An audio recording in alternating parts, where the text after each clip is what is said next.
But I'm even more fascinated in that time period that Stephan came home with Maddie, right there resting in his Yes, trunk, not Jennifer's trunk. Was she really oblivious to everything? Was Stephan really just sitting there at the her computer and they just just chatted chatting. about normal things and he made up the ruse that he accidentally factory reset his phone at that point? After all, it was around noon or later that he did that the first. Yeah, remember that, you guys. She literally sat there, and when I say she, Jen Soto sat there on that couch, giving the police officers an interview, saying that they just chatted for a little bit. Maddie was sitting in the back of the trunk at that time. Shauna Faircloth is new. Welcome, Shauna Faircloth. Paula Millet. White looks good on you. Well, thank you. I'll get some more white for you all.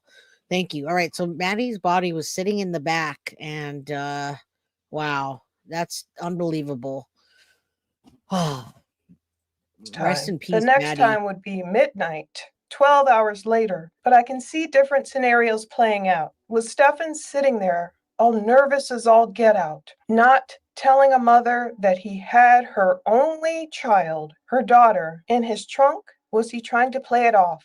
Or what could be another likely scenario? Was he confused, telling Jennifer, I don't know where to put her. I don't know where to place her. Where do you think I should place her? Right? Place the body or stash the Wow. body, as Jennifer called.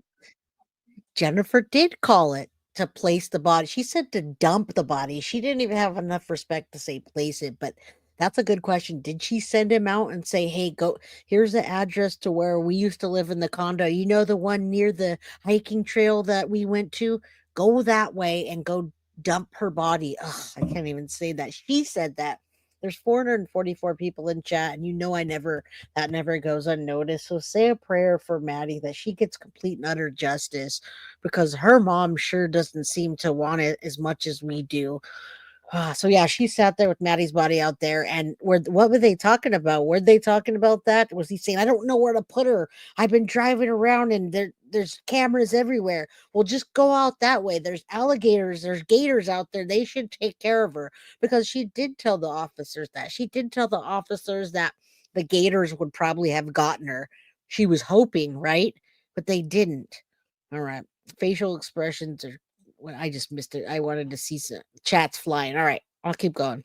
Called Maddie in her interviews. The real questions are, was Jennifer really oblivious to all of Stephan's actions during these crucial hours where Maddie just rested in the arms of her Savior Jesus, not alone in that trunk, but with the Lord right there, taking her spirit up much Man, higher than we can imagine, ask, or dream? Did Stephan hold all these secrets inside from her mother, coming up with his own plan in his own mind to drive, tell Jennifer he was driving up and down 192. He was lost. He was without his phone. He was meandering. He was getting vape juice. He was doing all these things he yes. claimed to Amen, the cops Paula. that he was doing. But they knew better right away. It's very hard to hide from technology, license plate readers, and everything in this day and age. Was Jennifer in on the plotting and planning? If so, why is Stephan still keeping it all a secret? Or is he? Will he turn on her? Will he roll on her? Did they decide together that he would take the MKZ, the so called poodle ambulance?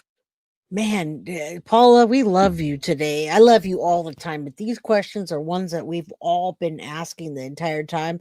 And she did a compilation of all of them that we've been asking. She must have sat back and when she did this video and just been, because once you're thinking about this case and you watch something new, something else comes in your head and you're thinking about it. So, man, thank you, Plunder, for this great video and the conversation. And it almost made me cry right now talking about Maddie being in the back of the trunk, and when she said she's with Jesus, it's just so sad to, it's so sad.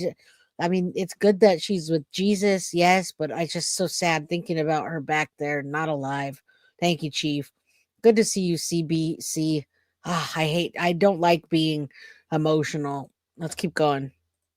As Chris Stearns named it, did he decide to take that older car for a specific reason? When normally Stephan might drive Jennifer's car. Now, we've heard Jennifer say Stephan didn't really drive her car often, or she didn't like for him to drive her car because he wasn't on the insurance. But if you harken back to their neighbor's interview, the Belmores, they spoke of seeing Yes, Stephan walking to the white drive the car. car at certain points over that weekend or what have you, prior to Maddie's disappearance. Was he just Exactly. walking to the white car to place something in that car, or was he Right. driving it like he would drive Jennifer's car back to the same location the next day, Tuesday, February 27th? What were those critical conversations about? And did Stephan pull the wool over Jennifer's eyes? Did he pretend like Maddie was alive when he left and she really turned down McDonald's and he really dropped her off close to school? Was Jennifer Uh-huh. believing all this? And then did he go on to say, oops, I factory reset my phone, honey? Did she believe this? And then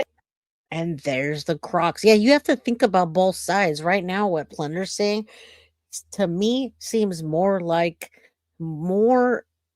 reasonable that him and Jen sat there at that desk and she said, Stefan, go over to that way. Because the way she talked to him too was like a little kid in that interview or the body cam where they were at the mom's at Yolanda's office. Oh no, no, no. I know what she's wearing. She's wearing black shorts and a hoodie. It to me it seems like she ran the show. She pulled the strings. He was her puppet, and they both got something out of it, right? uh Stefan got Maddie and a place to stay and whatever Jen gave to him, but she seems to have ran this show, and it sure seems like yes, that's another thing. Kimberly Johnson, it's not just me speculating, she kept bringing up that road, 192, 192, well, by the water where the gators are, by the creek. It makes me think that she said that and told him to do that, and that's what the conversation was. And it makes me think about what she did on her phone that day when he was deleting his stuff.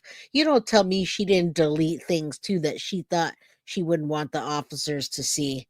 Yeah, we all do. Because in my opinion, she felt like they were her children, right? Agreed. The way she talked to him, it was like she was running the show. All right. Making a Cool Whip cake. Ooh, that sounds lovely.